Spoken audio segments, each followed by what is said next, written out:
Luke, congratulations, one step closer to glory. Just sum up that display, because early on, unplayable, wobble in the middle, and then sublimed again at the end. Just sum it up in your own words for us. Yeah, I think you summed it up pretty well, to be honest. I can't say any more.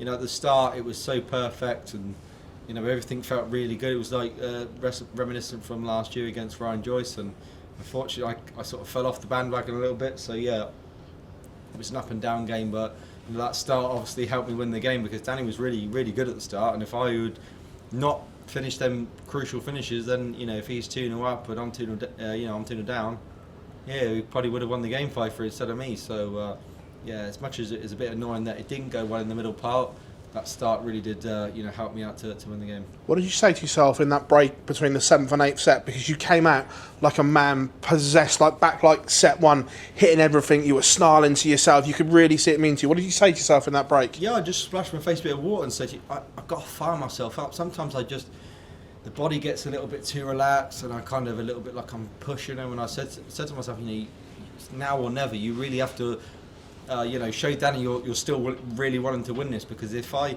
come out 4-3 down thinking, well, I've still got 2 sets, and I think I can afford to lose this one. I didn't want to lose that set. I wanted to win it, and I come out a little bit more aggressive, come on, get my head on, get that energy level up a little bit, and it seemed to work. I remember speaking to you at the Modus exhibition just before this.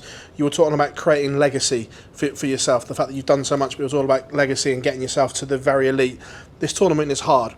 3 finals in a row, only the 3rd person to do that, as you said, Ada. What does that mean to you? And is this part of this legacy that you want to creating records and joining the greats of the sport? Yeah, of course. Of course, 3 finals is always great, but if you only win 1 out of them 3, then it's not as good as it could have been. I missed an opportunity last year, as much as Mike was really good and probably deserved to win. I missed an opportunity in that 2nd set to go 2-0 up, and yeah, what could have been after that. But yeah, of course, whatever happens tomorrow is still a great achievement. Like you say, this is a really, really tough tournament to do well in.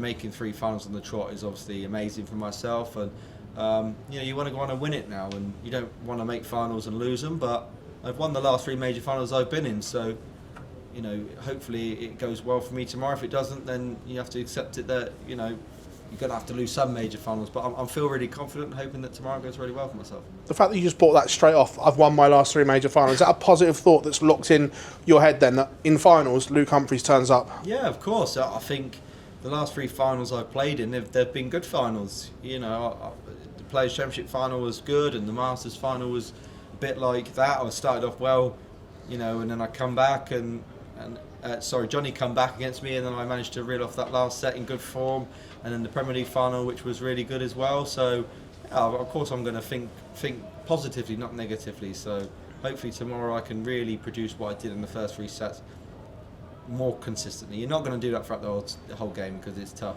best of 11, but hopefully I can come out and bring a bit more of that quite more consistently. Cheers, Luke, congratulations.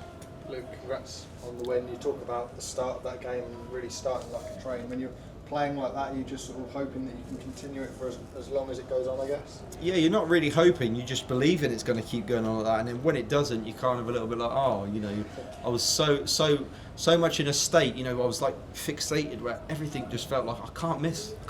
The first that was going, I'm thinking, this is nothing less than a 180. But sometimes in darts that it goes well for a minute, and then it doesn't go well for a minute, and kind of can be annoying. But you have to pick yourself up a little bit, and I did. 4-1 up, it was great.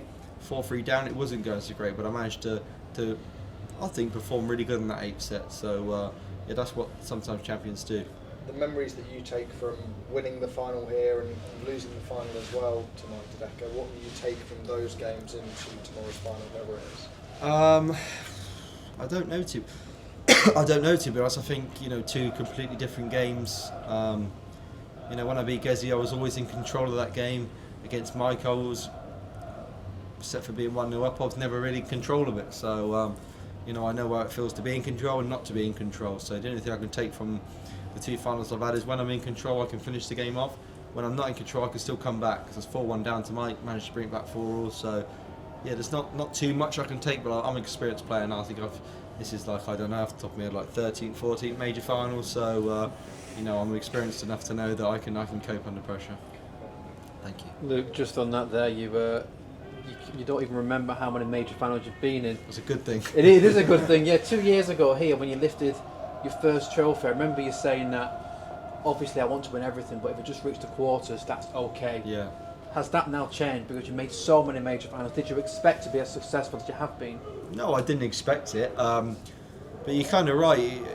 Usually at the start of your career, and especially when you win your first one, you're kind of really happy to win it, or just to get to the quarterfinals. You think that's a great. Now, it kind of, I mean, for me, you have to win or nothing. I mean, making the finals amazing, and if I don't win tomorrow, then it's a great achievement again. But yeah, nothing really pleases the brain and the body more than actually winning anymore, because I've kind of won everything. So yeah, it's win or nothing for myself tomorrow, especially when you kind of won everything.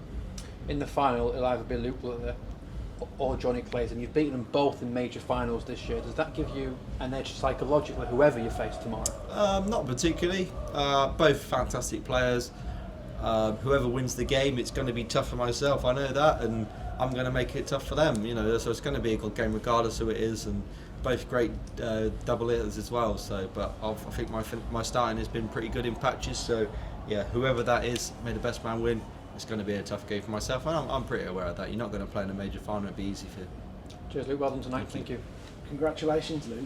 14 180s in that contest with Danny there. How pleasing is that aspect of your game, and how much will that be needed tomorrow, whoever you face in the final? Yeah, I felt like the 180s were pretty good.